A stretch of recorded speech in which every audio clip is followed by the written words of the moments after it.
Did Roosevelt allow Pearl Harbor to happen so that the surprise attack would give him the excuse to take America into the Second World War?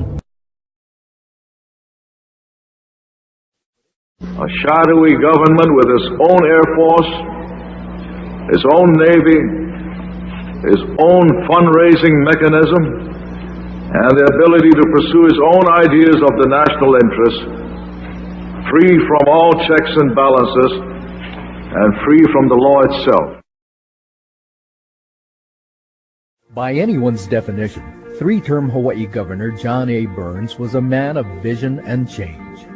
The late Senator Daniel Inouye called Burns his political father. A biographer explained the governor as having a visionary utopian strain which saw Hawaii as an education for all America.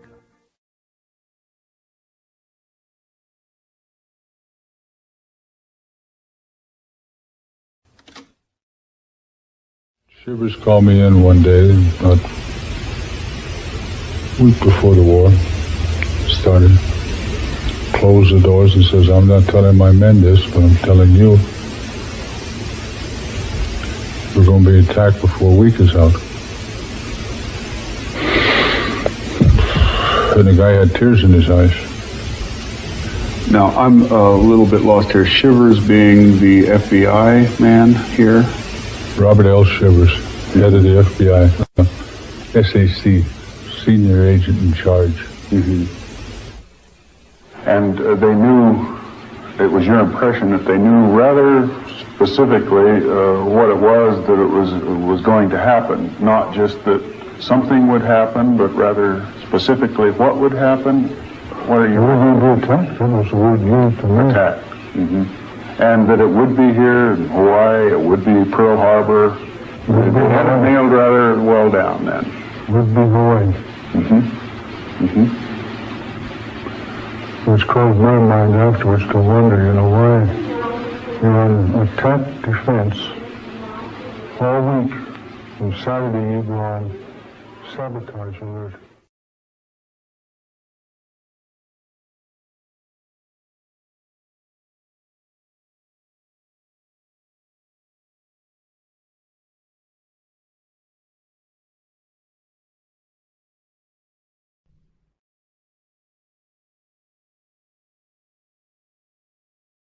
Years later, those suspicions were to be confirmed. Pittsburgh, January 1980. Dear Sir, early in 1942, only months after Pearl Harbor, I was invited by Congressman George Bender of Ohio to attend a special meeting of a select group of congressmen and government officials at the Army and Navy Club in Washington. This was an informal group that met bi-weekly to dine, talk freely on matters otherwise held confidential, and play poker. One of the group's members was the head of the FBI, J. Edgar Hoover, who said that from early fall 1941 until a few days before the Japanese attack, they had had warnings that it was coming. Much more important, President Roosevelt had had warnings during all of that time from a number of sources, but he was very sure they were not passed on to General Marshall, nor General Short, nor Admiral Kimmel, the commanders in the Pacific. Hoover said the president told him not to mention to anyone any of this information, but leave it to be handled in his own judgment. Yours faithfully, Carlton G. Ketchum, U.S. Army Air Force.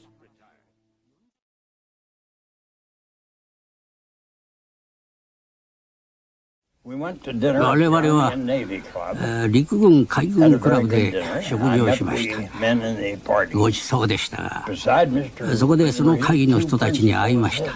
フーバー氏のほかに彼の側近のアシスタントであるFBI の幹部が2人、議員が5、6人、司法次官のキーマン、それからベッフォーという下院の書記、それにもう1人ぐらいいたと思います。食事の後フーバー氏が立ち上がって話を始めました。フーバーは1941年9月極東の秘密情報部員からパールハーバーかフィリピンのクラークフィールドかまたはその両方ともが攻撃される予定であるという警告を受けたと話しました。彼はそれから少し後でシンガポールからも同じ警告を受けたと言いました。フーバー氏によれば彼はこういう警告を聞いたたびに、ルーズベルト大統領のところへ行ってこのことを話したが、ルーズベルトはいつもこのことは私以外の誰にも言うなと言ったということです。大統領は知らせる必要のある人には私から話すと言ったそうですが、フーバー氏からは外に漏らしてもらいたくなかったのです。フーバー氏はこの種の警告が来るたびに、次第に不安になってきました。つまりパールハーバーかクラークフィールドか、それとも両方とも攻撃されるかもしれないということで、彼はルーズベルト大統領にこのことをホノルルを指揮しているショート将軍とキンメル提督に話してよいかと許可を求めたのですが、大統領はそれを拒絶し、他の誰にも言うなと言いました。フーバー氏は大統領特別補佐官のホプキンスはこのことを知っていたし、ノックス海軍長官も知っていたと信ずると言っていました。それ以外にもあと一人二人は確かに知っていたと思うが、陸軍長官のスティムソン氏が知っていると言ったかどうか私は覚えていません。またフーバー氏はマーシャル将軍は知らなかったと思うと言っていました。フーバー氏は次第に不安になり、大統領にパールハーバーを指揮している将官にその警告を知らせるよう懇請しましたが、大統領はこの件は俺に任せてほしいと言いました。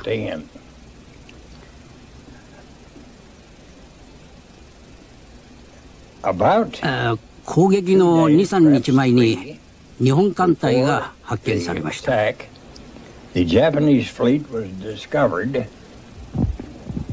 発見のきっかけは確か、無線を捉えたことです。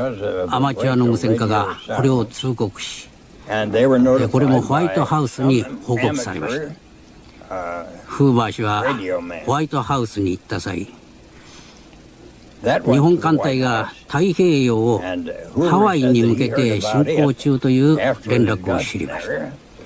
フーバー氏はここで再びハワイの指揮官にこのことを知らせるよう求めたのですが、ルーズベルト大統領は自分が行動するまで待てと言いました。ルーズベルトはフーバーに対してホノルルであろうと極東であろうと FBI 関係者には一切漏らすなと釘を刺してありました。したがって攻撃が行われた時、ハワイの指揮官には全く寝耳に水のことだったのです。フーバー氏はこの話をした後、皆の質問を受けました。出席者の何人かは、大統領は兵士や水兵を死に至らしめたとの感想を述べました。さらにもし大統領が一連の警告を隠し、日本軍に攻撃を行わせ、米国を参戦させようと企図していたとしても、少なくとも攻撃の 2,3 日前には、大統領は兵士をハワイ諸島に分散させたり、また船を安全な海域に移して艦隊を守ることもできたはずだと発言しました。大統領は2700から2800名の人間を殺さずに済んだのだという点が指摘されていました。フー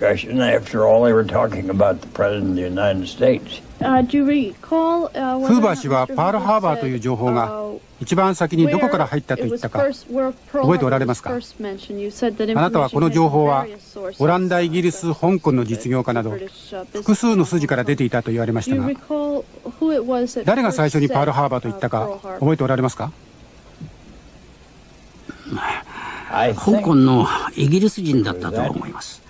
最初に警告を出した東インド諸島にいた何かのスパイであったオランダ人ではなかったと確信を持っています。このオランダ人の方はパールハーバーとは言いませんでした。ただ攻撃が行われると言っただけでした。しかしあのイギリス人は何かの情報源から攻撃はパールハーバーかクラークフィールドと聞いたのに違いない。日本の機動部隊がハワイに近づいているという情報についてですが、これはアマチュアの無線技師からだけ来たものですか？それとも他の筋からも来たんでしょうか？情報はいくつかの筋から来ましたが、その中の一つの情報が艦隊がいつ港を出たかを知らせてきました。しかし私が知る限り艦隊が港を出た後についてはそのアマチュア無線技師からだけでした。アリューシャン列島のダッチハーバーからも同じような警告が入ったということについてはいかがでしょうか？そう、ダッチハーバーの名前は出ました。当時アメリカは日本にスパイを持っていましたか？持っていました。日本にあったわけですね。何人いたかは知りませんが、いたことは事実です。日本にいたアメリカのスパイとは FBI のスパイですか？それとも軍隊のスパイでしたか？私の印象では軍のスパイだったと思いますが、フーバーの部下が一人極東にいたという話でしたが、極東のどこかは私は知りません。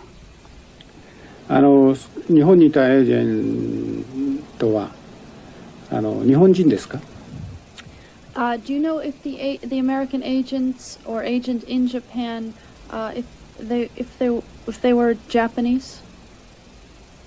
知りません。Did he mention? フーバーの話の中で香港の英国実業家の話が出てきましたが、ポポフという名は出ませんでしたか？ポポフ、POPOV。彼は二重スパイだったんですが。そのような名前を聞きましたが、それがそのことではないかと思います。一度だけ出ました。私はその名も知らないし、聞き覚えもありませんでした。でも多分その名前のことだったと思います。発音がよく似ていますから。その夜の夕食会にいた人でまだ生きている人はおりますか？全くわからない人もいます。私のホストであったオハイオの議員は亡くなってしまいました。ご存知のようにフーバー氏も亡くなりました。そしてベッフォーもキーマン司法次官も死んでしまいました。戦後日本とアメリカの間に何か緊張が生じるたびにアメリカ人はリメンバーパールハーバー、真珠湾を忘れるなということを言ってきました。あの攻撃後何年もの間、あなたは真相を知りつつ人々がリメンバーパールハーバーというのを聞いてこられたわけですが、どういう感じを持ってこられましたか？パールハーバーでは多くの人々が怪我をしたり殺されました。私はそのことを知っています。個人的に知っていた人がいたわけではありませんが、しかし戦後そこで負傷した2、3人の人と会い、ルーズベルトの行為は許し難いと思いました。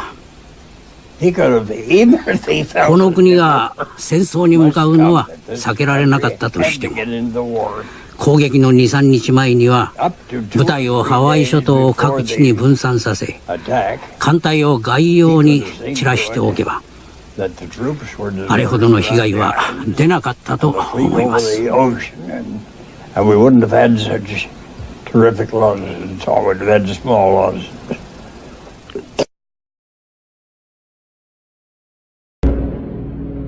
One of the passengers was a Yugoslavian businessman. The German Secret Service was sending him to America to expand its already extensive spy network. What the Germans didn't know was that the businessman, Dusko Popov, was in fact a double agent employed by the British Secret Service. His code name was Tricycle. Tricycle had shown his British spy masters a fake telegram with a microdot.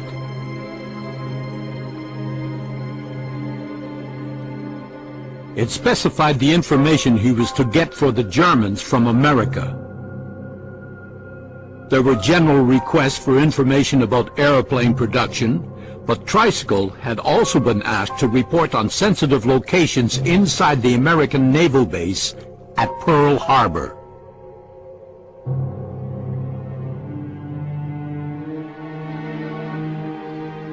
In his retirement in France some years ago, Dusko Popov talked about his mission. Germans decided to send me to the United States to organize similar spy nets. And they have given me a lot of questionnaires, the position of the ships, where they are harbored, the oil field, oil reserves, ammunition depots, and everything, objects for immediate bombing, about torpedo nets, the strength of the torpedo nets, and all the other things which would be necessary for the Japanese to know for an immediate attack, and all centered on Pearl Harbor. Tricycle was never allowed to complete his mission. J. Edgar Hoover, head of the FBI, refused to allow the British double agent to operate in his country. But from that moment, Hoover had definite evidence that Pearl Harbor was a target, either for the Germans or the Japanese.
Norton, commander of the Dutch East Indies Army, controlled an intelligence operation which a few days later tracked the force.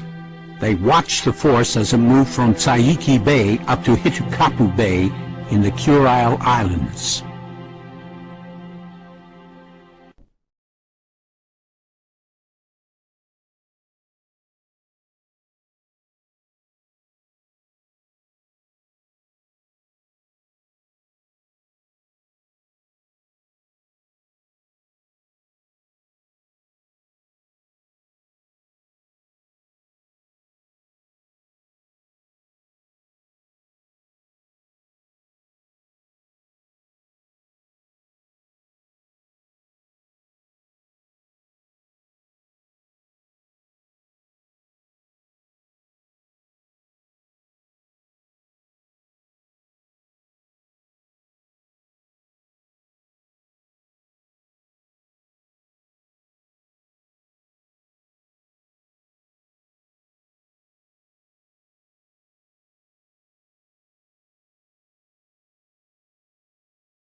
トレーさんが1941年、日米開戦直前にマニラで体験されたことをお話しください。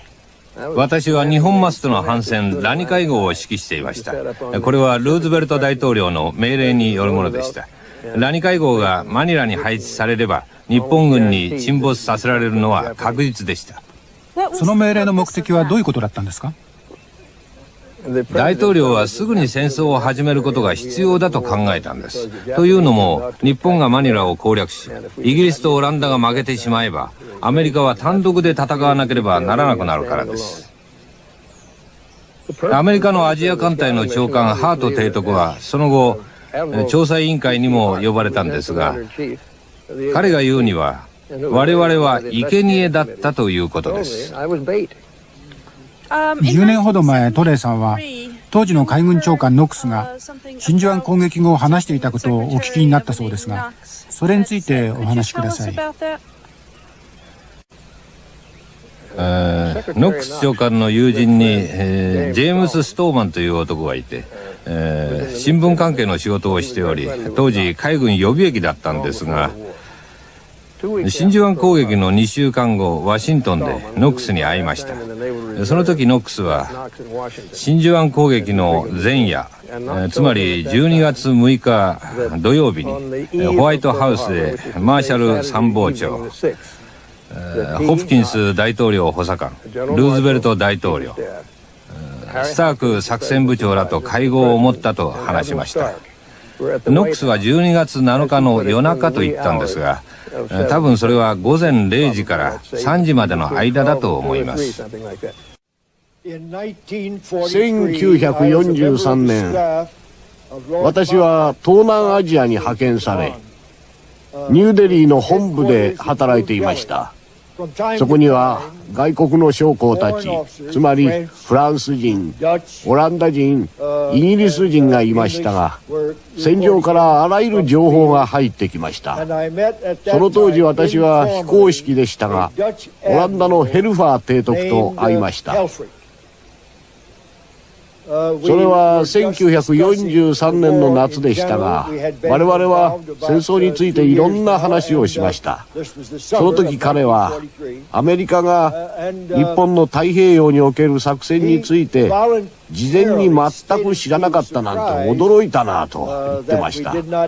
私がそれについて何の責任もないという点は彼は分かってくれたのですが、さらに日本の真珠湾攻撃についてはオランダ政府がアメリカ政府に対して事前に警告を発したはずなのにと言ってました。ただ彼はオランダがやっている日本軍の暗号解読の方法については話してくれませんでした。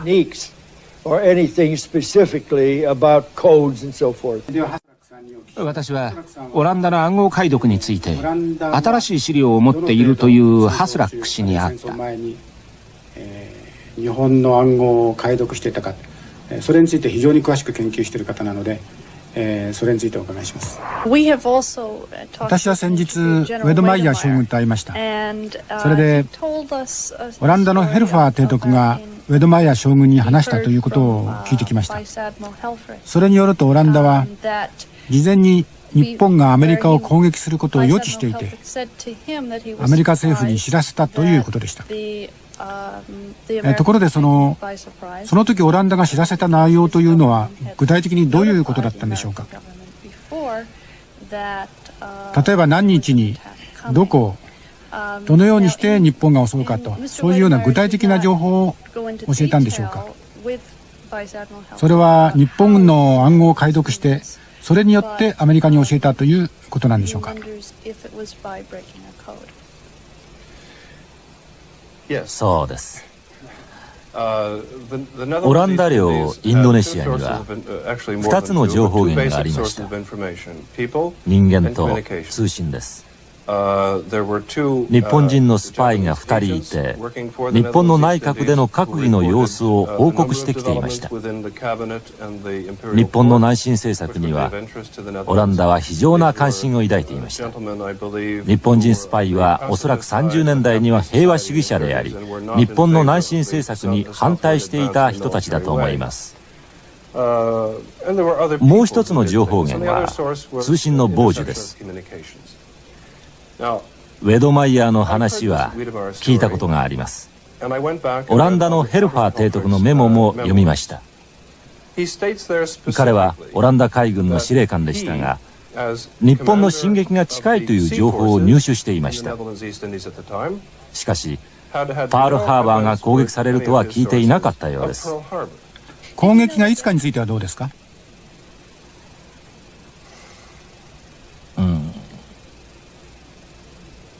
？12月の第1週ということは分かっていました。日本人スパイは軍事機密を知り得る立場の人でしたか？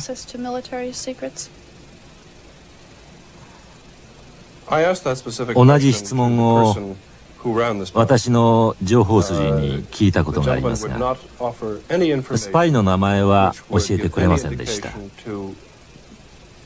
まだ生きているかもしれないし、家族は多分生きているでしょう。しかしオランダの外交記録に残っていて、すでに公開されているんですが、一人は帝国海軍の軍令部の非公式の会議に出席し、参謀たちに国際関係について見解を述べたり聞くことができる立場の人でした。つまり相当の地位の人です。1941年にもいたんでしょうか？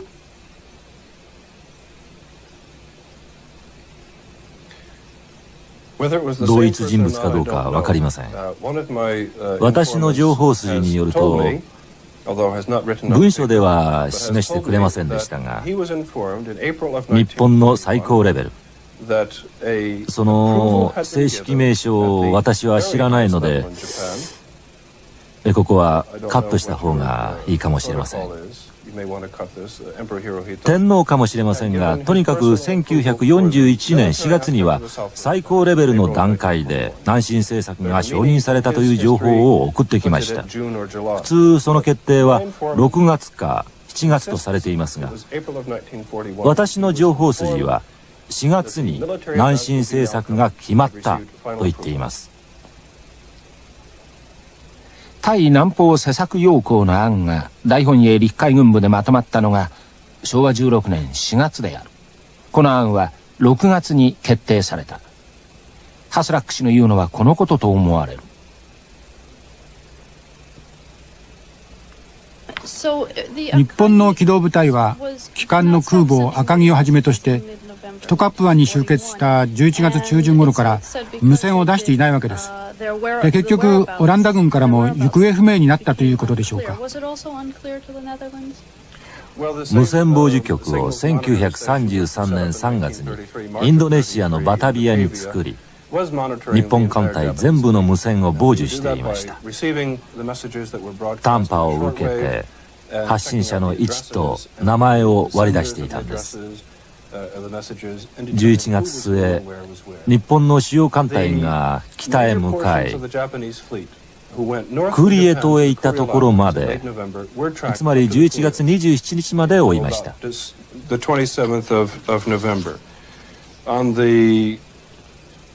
ヘニングという大佐がこれをやっていましたが、無線を分析して1941年11月の最後の週、日本の大艦隊がクーリエ島、それから南方ではパスカドール、サマー島、ハイナン島に集結していると結論し、オランダ軍の参謀に伝えました。真珠湾やマラッカ攻撃がここから始められたことは分かっていました。つまり11月の最後の週まで追跡できたのです。日本側は無線風刺をしたと言いますが、こちらは偵察機を飛ばしたわけでもないんだから、無線によるしかないでしょ。クーリエという島にいたところまで分かったというふうに言いましたけど、クーリエというのは、どこの島のことですか？ちょっとここです。日本の北方です。千島列島のことですね。機動部隊はその千島列島の中の択捉島のヒトカップ湾から出たんですけども、そこを出た11月27日まで分かってたということですね。So that means that the Netherlands knew that the Kido Butai was there up until November 27th, 1941. そうです。11月の最後の週までです。確かなことです。これはヘニング大佐が参謀に渡した報告を文書と彼の記憶から整理したものです。ヘニングはどうにかして文書を取っておいたのです。こっそりやったんでしょう。彼はもう亡くなりましたが、とても注意深い人で絶対に正確な情報しか報告しませんでした。誰かがそう言っているというような報告はしませんでした。これが今のところ一番いい資料です。ちょっとプルバックしてくれる？じゃあね、彼ね、ここのクローズアップ撮ってください。それからプルバックしてください。Okay, can you go close up to number 3? He's already got it. And then pull back, and he's going to say that into the camera again. Okay, 1 second. Hold it just for a second, Mr. Cole. Okay.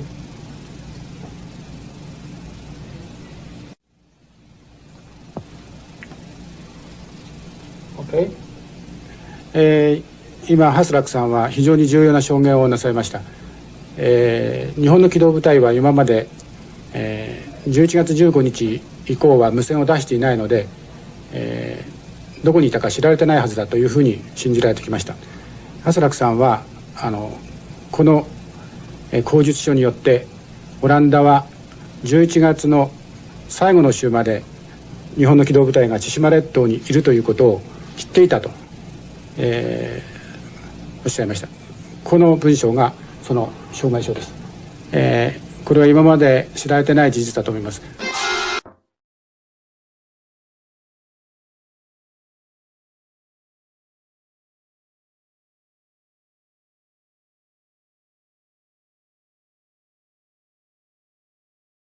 On December 3rd, a visitor arrived at the Navy Department in Washington. Johan Raneft, naval attaché at the Dutch Embassy, was a well-known face at the Office of Naval Intelligence, but on this occasion he was intrigued by a detail of secret information he was allowed to see. Symbols on a chart indicated that 2 carriers had left Japan on an easterly course across the Pacific. In his diary, Raneft expressed no element of surprise at this information, despite the fact that at the State Department the previous day he had been told the situation with Japan was not immediately dangerous.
どうやってラネフト隊を見つけたんですか？偶然でした。彼の証言は直接の証拠になりました。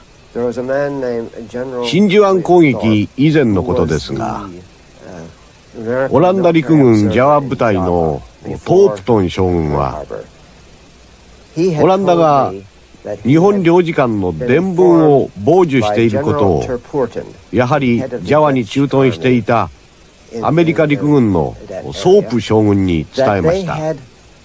しかしトープトン将軍はアメリカ人を信用していなかったので、直接ワシントン駐在のオランダ陸軍武官にその伝聞をアメリカ陸軍参謀総長マーシャルのところまで持っていくように命じました。マーシャルは受け取ったはずだとトープトンは言っています。そこでそのことを確かめるためにワシントンにいたオランダ陸軍の武官が誰なのか調べる必要が出てきました。私はオランダ政府の戦死室へ行ってみました。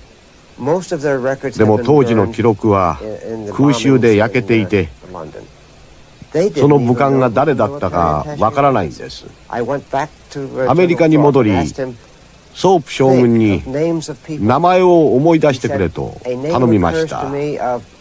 彼はラネフトかもしれないと言いました。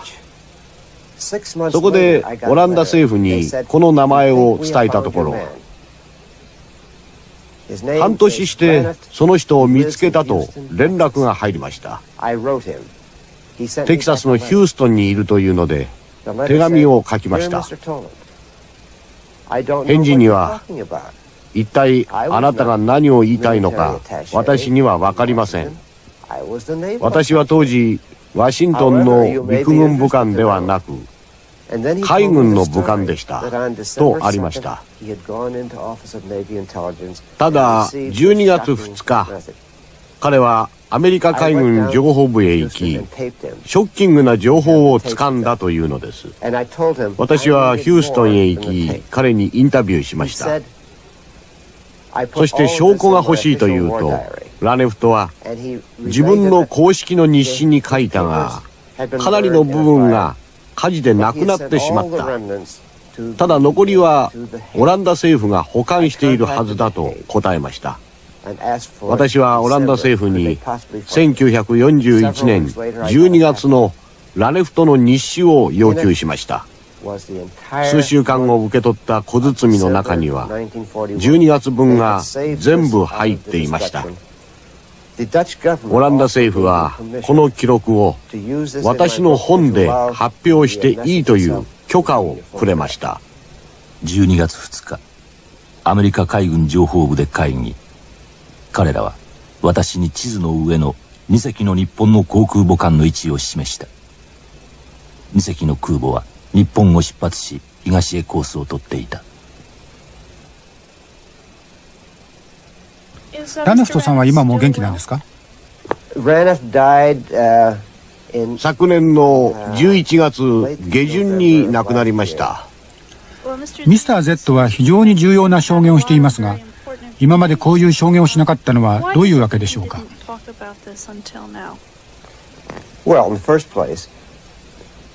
まず海軍情報部の人々は文書を秘匿する義務があったのです。彼が私に今回話してくれたのは罪の意識によるものでした。つまり真珠湾攻撃で多くの人命が失われたことに罪の意識を持っていたわけです。彼は今や100万長者となり退職しようとしています。これを機に罪の意識を晴らそうとしたんです。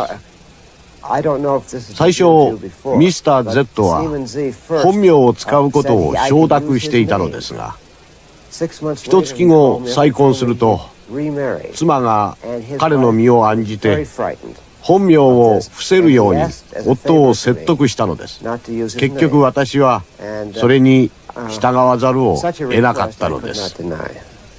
真珠湾攻撃の秘密は40年もの間圧力下にあったのです。アメリカではこれはダイナマイトです。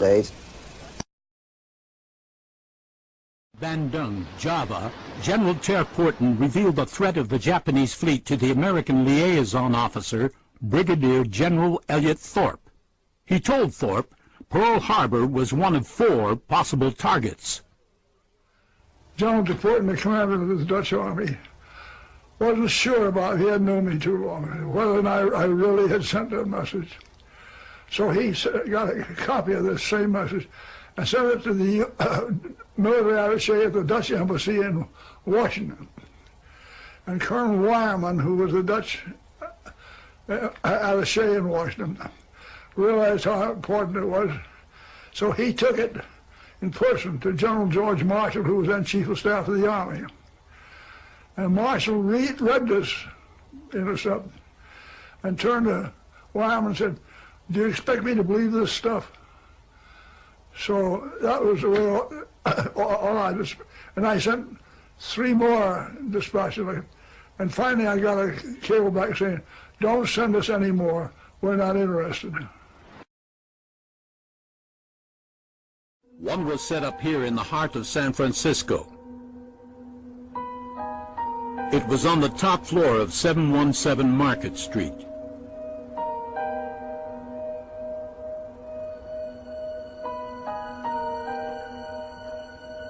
It was run by Lieutenant Ellsworth Hosner, an expert in wireless interception. Every morning, he and his assistants would use a door at the back of the building to their secret office. One of the men Hosner recruited was Robert Danforth Ogg, a brilliant electronics undergraduate and navigator. Ogg, without naval training of any kind, was put to work as a government spy. The microphone jobs that we were sent out to do were in the hotels in Chinatown, where the Japs seemed to enjoy having their meetings. I'll reference back that we wiretapped, subsequent to my first one, we wiretapped every known Japanese espionage location, really in the 12th Naval District, and brought them basically into the central office to record them. So we were recording every Jap spy's phone conversations.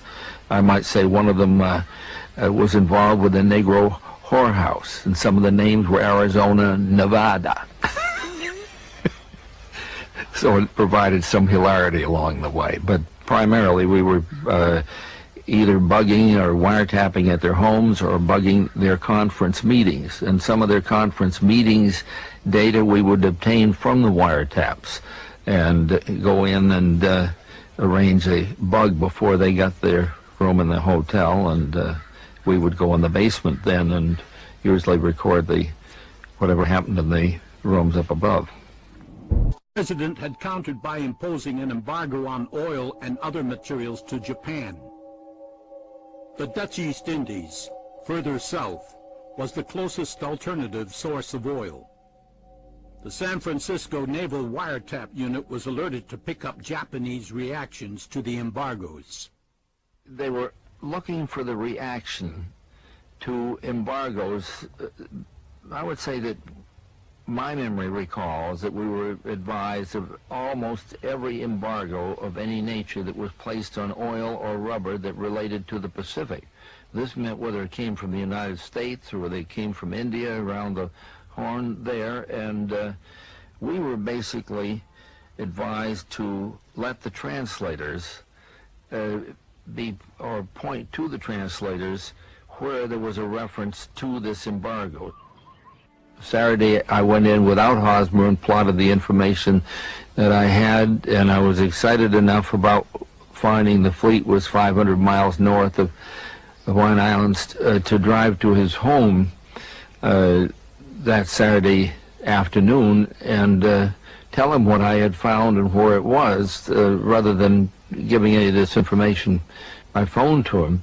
However, we surmised between us something was going to happen, and whether it was definitely going to be the island. Beginning December 2nd, which I believe was Tuesday, and probably Tuesday afternoon, Hosmer came running in with some data here and said, let's look where this is, and something that I don't think I could have plotted fast enough as to where that might be, and then from there on, the next few days, it was very exciting. Each time he brought some new data to me and said, here's another reference and another reference, and they began to line across the Pacific, going from the west to the east, and beginning, and our first plots were just east of the international date line. The White House was known to be one of the places where Hosner's work was sent. The man who sent out the information was Captain Richard McCullough, chief of the 12th Naval District based in San Francisco. I never questioned that the materials that I worked with, either that related to the tracking or the materials that had to do with, let's say, acquisition of our purchase of code books or any of these things, were going back to the proper authorities through McCullough. And as my later confirmations are that he was a close friend, or at least certainly had direct lines regularly to Roosevelt. At the time, I presumed they were straight in comparing all our notes that we did in the middle of the war with Hosmer and the people that were in Op 20G. There was no question about the routing, that it was directly from McCullough to Roosevelt. Part of my work, 私の仕事は盗聴でした。サンフランシスコの日本諜報組織を監視していました。その他、日本領事館の会議室を盗聴することも実はやっていたんです。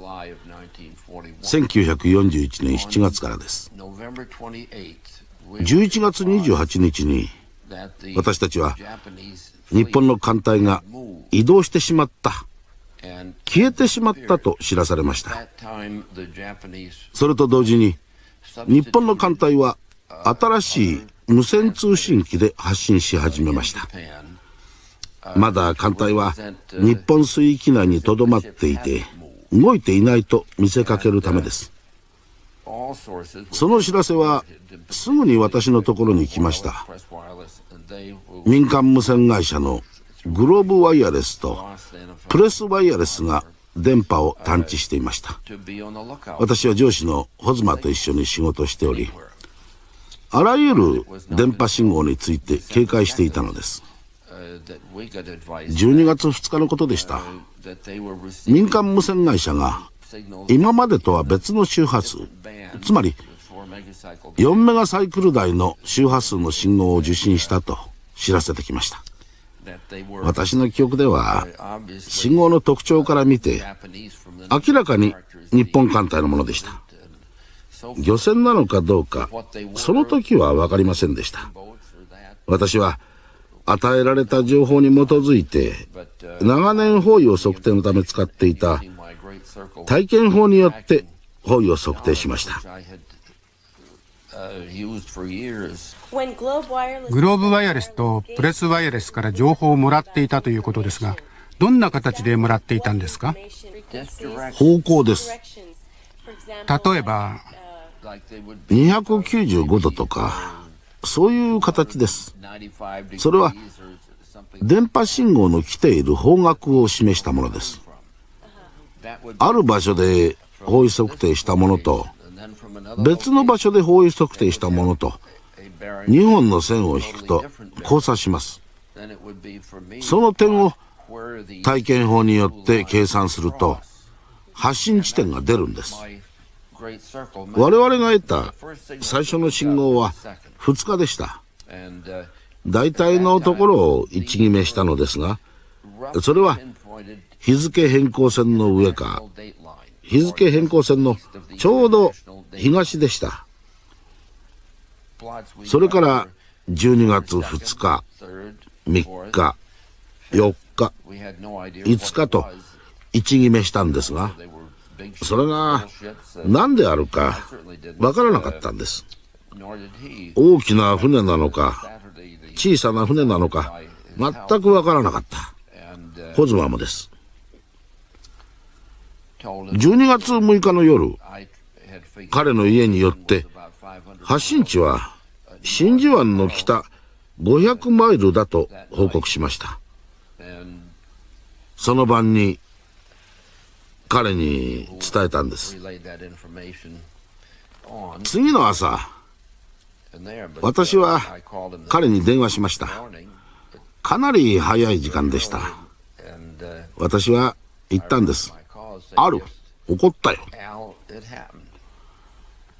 マカラフはルーズベルトと個人的に親しい関係でした。それに側近のハリー・ホプキンスとも連絡を取っていました。私はホズマーがいなくなってからマカラフと行動を共にすることが多かったんです。彼の行くところどこでも一緒でした。ルーズベルトが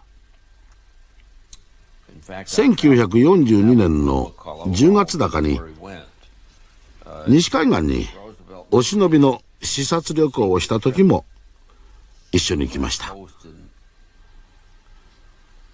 私たちは海軍基地のあるクロケットでルーズベルトを迎えました。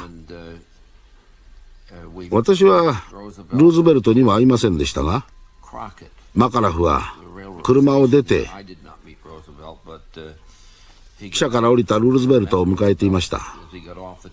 私とマカラフはルーズベルトの車の後についてメアアイランドの海軍造船所までドライブしました。マカラフは親友のルーズベルトに確かに電話して何か起こりそうなことを伝えたんですね。そうです。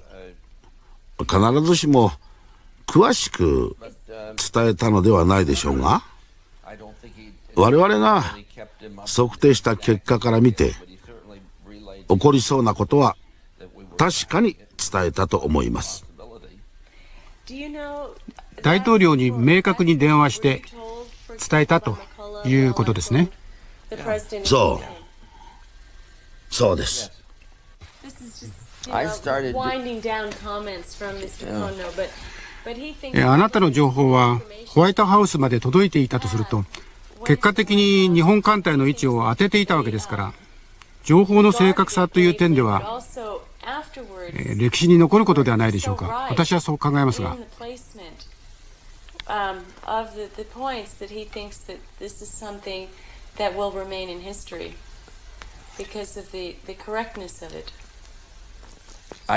時間も覚えていませんし、日付も覚えていません。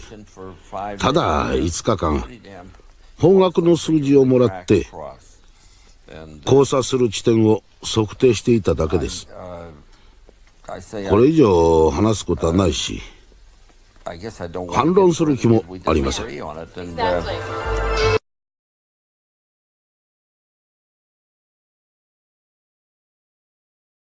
It is now known that as they made that decision, Churchill had far more information on Japan than Roosevelt. One man now admits that the British were reading Yamamoto's secret code 2 years before the Augusta meeting. That man, Eric Nave, had been seconded from the Royal Australian Navy to work on Japanese codes for Great Britain. Nave had worked closely with Japanese staff officers and knew their language and their naval systems. With his specialized knowledge, Nave had been deciphering Japanese naval codes since the 30s. A few years before the war, he had been sent to a station in Singapore. The team there had broken many ciphers, but the JN-25 code was new to them all. London sent out to us via a Lieutenant Malcolm Burnett, who'd been over there on leave. He brought back an explanation of the system of breaking this JN-25, and this would be in 39. I would think the latter half of 1939, and that is when we first started working on it. As this code gradually got more widespread, the volume of traffic increased, and of course other traffic decreased, and it was a gradual process, but I would say over 12 months it became in general use, and we knew then that this was the great book now, the system. We sent Lieutenant Commander Burnett over to Corregidor to take over, and to wise him up into the ways of the JN-25. And he came back and he told me that the Americans were reading, that is, in Corregidor, were reading no operational codes at all. Identification groups revealed information about ships and their locations. All of it was of vital interest to British naval chiefs in London, sometimes revealing Japanese intelligence about British ships. It was crucial to British naval intelligence that every message was intercepted. The reception there in China, and particularly from Hong Kong, stonecutters, was excellent. And we could read Tokyo 24 hours a day. And the possibility of missing an important dispatch, I think, just didn't exist. Atmospherics, of course, was one thing, but you were up against that all the time with WAS. But we generally could overcome that. We could get static pretty bad at times. It was difficult, yes, but for the most part, we were not in a position where you could miss a certain period during the day or a whole message at any time. You had confidence you could really hear all the threat. By mid-November, the best information Kimmel had was that the Japanese fleet was mainly in the ports of Kure and Yokosuka. But by then, Yamamoto was almost ready to strike at Pearl Harbor. He had already ordered his task force to assemble, but not in Kure or Yokosuka. His ships were at that moment slipping into Tsaiki Bay on the island of Kyushu. Around the flagship Akagi, 4 other carriers were closely anchored. This was one of the messages Eric Nave claims the British would have intercepted and decoded. Battleships, cruisers, submarines, and a fleet of tankers were also named. The information must have been extremely important to the naval experts in London when they received it from Singapore. The code words Higashi no Kazeami, east wind rain, would indicate a break with America. Nishi no Kazehari, west wind clear, would indicate a break with Great Britain. And for Russia, the message would be Kitano Kaze Kumori, north wind cloudy. Eric Nave recalls the episode. The wind's message, that came through in consular codes too. It had general distribution. I'm sure that it went to in naval codes, to naval command. I'm sure it went in the diplomatic to the ambassador in Washington, people like that. Roughly speaking, it was a war warning that when diplomatic relations deteriorated badly, that this will be indicated in a message from Tokyo in the halfway in the news and repeated at the end. In Singapore, on November 20th, the British codebreakers would have picked up Japan's first ominous statement of war.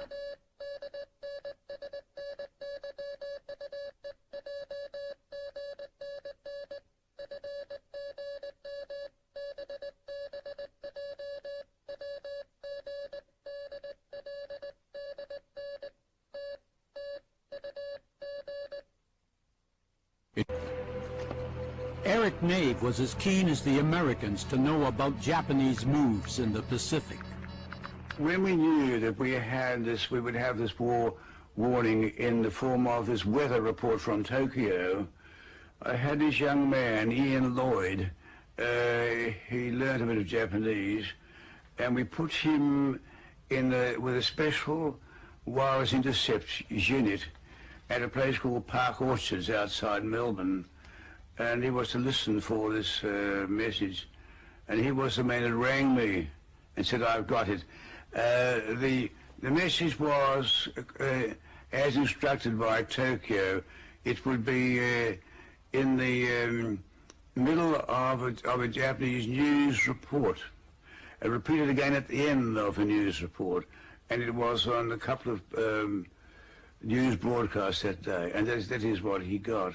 And that is when, straight away, I rang up a UG officer at Victoria Barracks to pass it on to him for action. レイブさんは極東連合局にいた頃、日本海軍の暗号を解読していたそうですね。そうです。戦争前に極東連合局は JN25 というのは完璧に解読していたんでしょうか？完璧にとは決して言えませんね。とても骨の折れる仕事でしたから、後になるほど複雑になったんです。余計な乱数を取り除いたりしなければならなかったですからね。これは退屈な仕事で人手もかかるし時間もかかりました。11月25日に極東連合局は山本司令長官からの以下の伝令を傍受したんでしょうか？機動部隊は11月26日朝1カップ湾を出発して4日午後までに待機地点に集結し、速やかに燃料補給を完了すること。日本海軍は実は11月25日にこういう指示は出していないんですけれども、ちょっと不思議に思ってるんですが、この情報は一体どこから出てきたものなんでしょうか？どれでしょうか？これですか？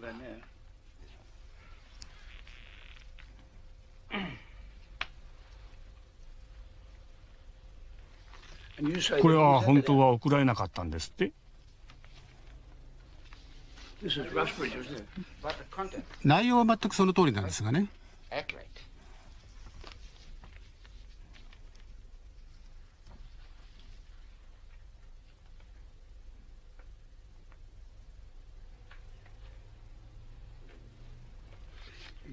ああ、そうだ。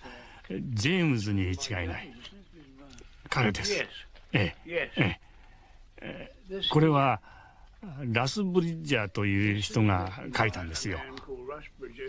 彼はこの本を書くので私に共著者になってほしいということで、これは彼が書いたんですよ。私の記録だとか口実に基づいて書いたんです。私は彼の書いたものは80% は正確な調査や記録によるものだと思いますが、20% ぐらいは新聞とかラジオによく取り上げられるようにと空白の部分に推測を入れることもあるんです。彼の推測ですか？本がよく売れるようにね。その頃私は病気でここにいたんです。その時病気でメルボルンに戻っていたということですか？そうです。That same morning, a young journalist drove into Washington. Joe Lieb had influential contacts in Roosevelt's administration. Cornell Hall was Secretary of State, and he called me on Saturday morning around 9:30 and asked if I could come over to see him. I came over, didn't live far from there, and he met me out in front of the State Department, the old State Department, and we were walking towards the White House, and he mentioned that he had something very important to talk to, and we wanted to sit down. And we walked across the street to Lafayette Park, sat on a bench, and he started to relate that Pearl Harbor would be attacked on December the 7th.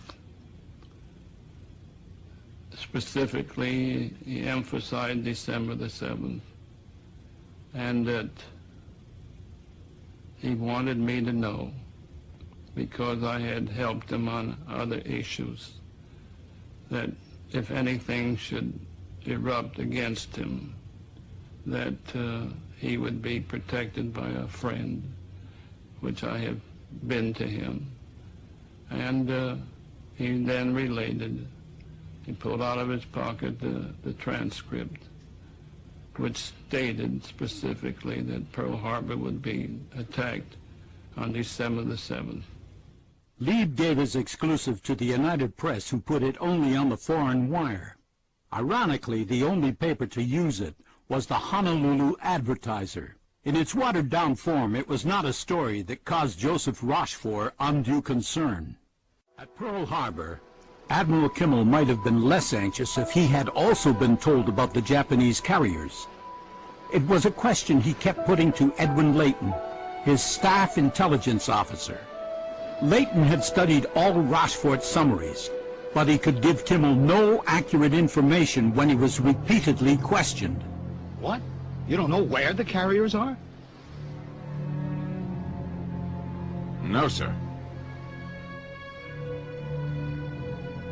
You haven't any idea where they are? No, sir. That's why I have Homeland Waters with a question mark. I don't know.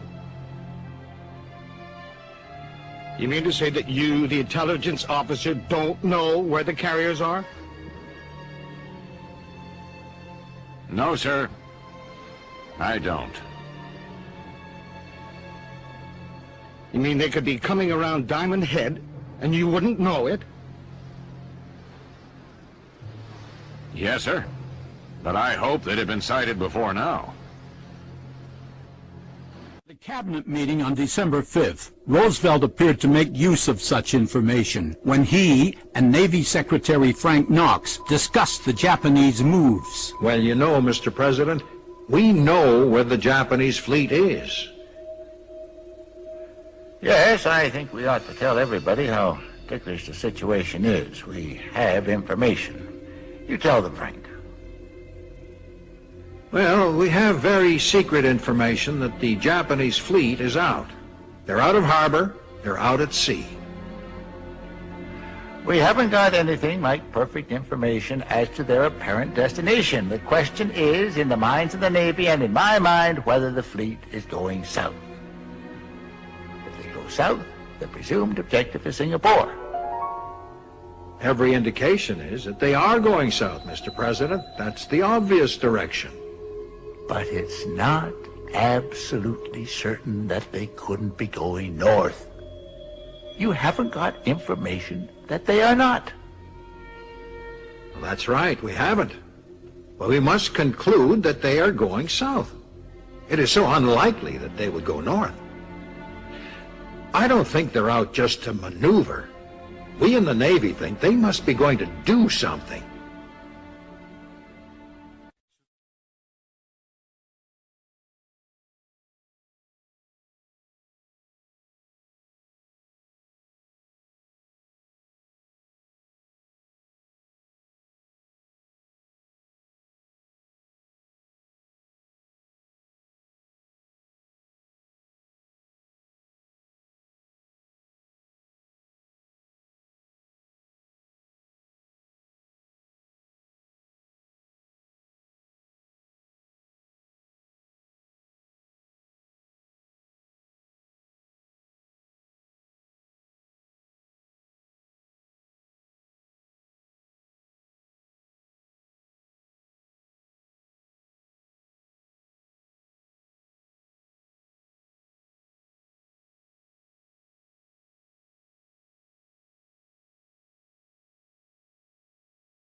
Shivers called me in one day, about a week before the war started. Closed the doors and says, I'm not telling my men this, but I'm telling you. We're going to be attacked before a week is out. And the guy had tears in his eyes. Now, I'm a little bit lost here. Shivers being the FBI man here? Robert L. Shivers, head of the FBI. Winston Churchill, when he heard of America's decision, later admitted, "Satiated with emotion, I went to bed and slept the sleep of the thankful and the saved."